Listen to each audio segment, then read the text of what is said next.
Greetings from YouTubeville. Once again, Danny Savage, Jeff Guru.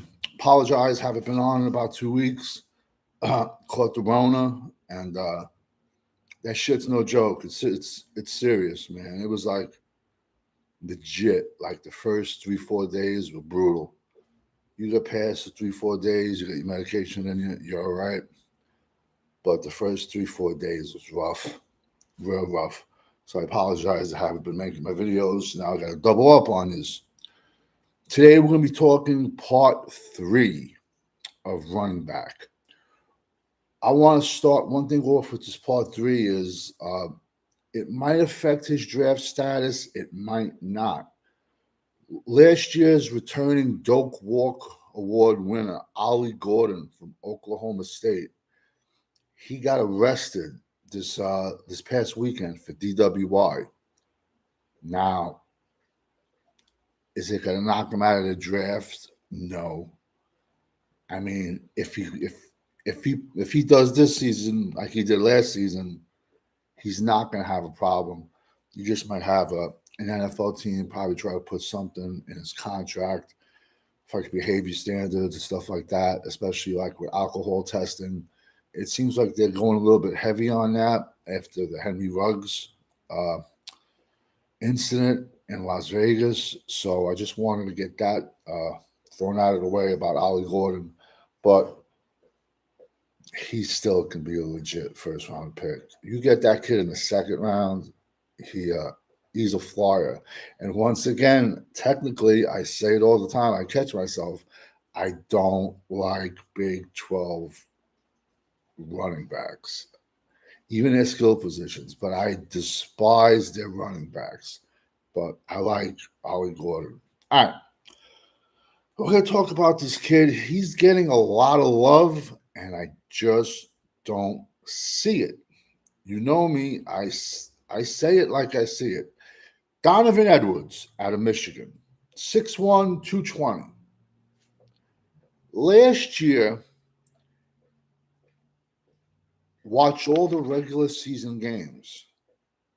It looked like he was running in sandpaper. I mean, like on the sand on the beach. He looked so slow, it was ridiculous.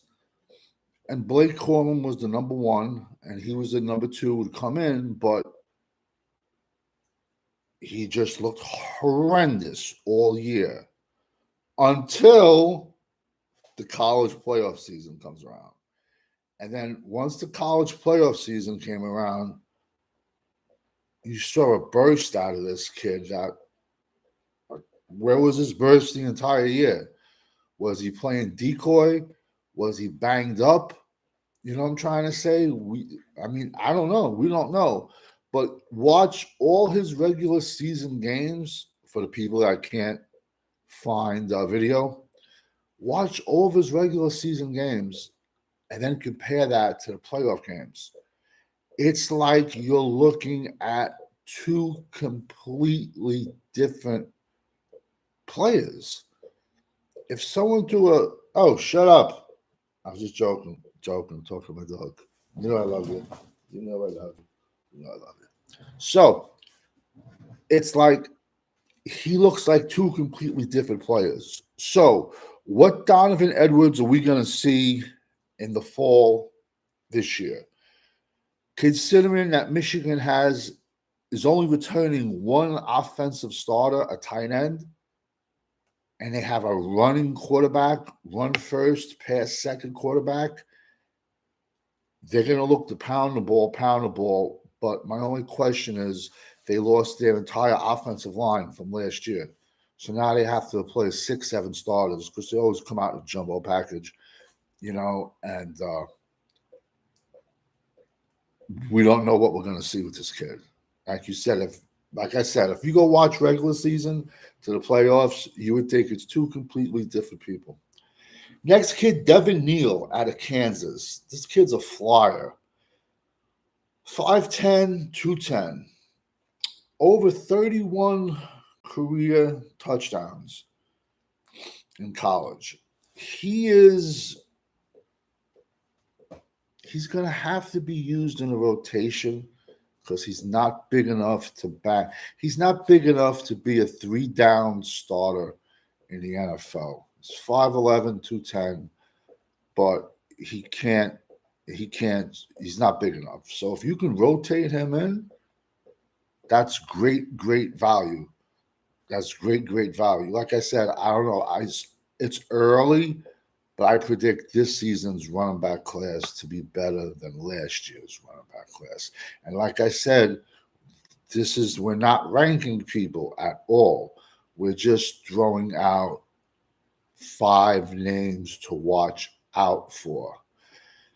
Next kid is Chaz Malusi, Wisconsin. It's been a transfer, 5'11", 220. He has good size. He was used behind Braylon Allen last year, or used in tandem, because Braylon Allen was always nursing a nicked up knee or a nicked up toenail or a nicked up pinky nail, and he just was never seemed to be 100%, to be honest with you. I guess maybe he was making a business decision and looking to leave it all out for the NFL on the NFL fields.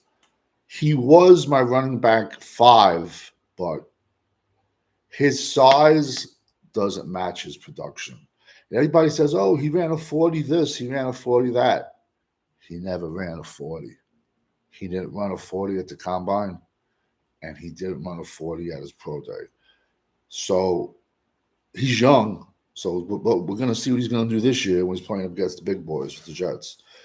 So Chaz Malusi, he's a name to watch out for. He's watch him coming out of the backfield catching passes. He does it very naturally, and he's a person to look out for. Let's see who else we're going at. Travis Etienne. Does that name sound familiar? You got another running back. That's a brother. This kid's from Georgia. 5'9", 220. He's like I see him being used in a rotation and like a dual threat. He's a dual threat type of running back where he'll get you the first down, or he has no problems coming out of the backfield and catching the ball, which is very good. Some running backs just have horrible hands. So as you notice, as I go further down these lists, we're on part 3 now. You're gonna see me. Listen, it's before the season, and I'm just nitpicking. These kids could all blow up for 2,000 yards or have 200 yards. We don't know. So I'm just nitpicking now as we get later on with the more and more picks.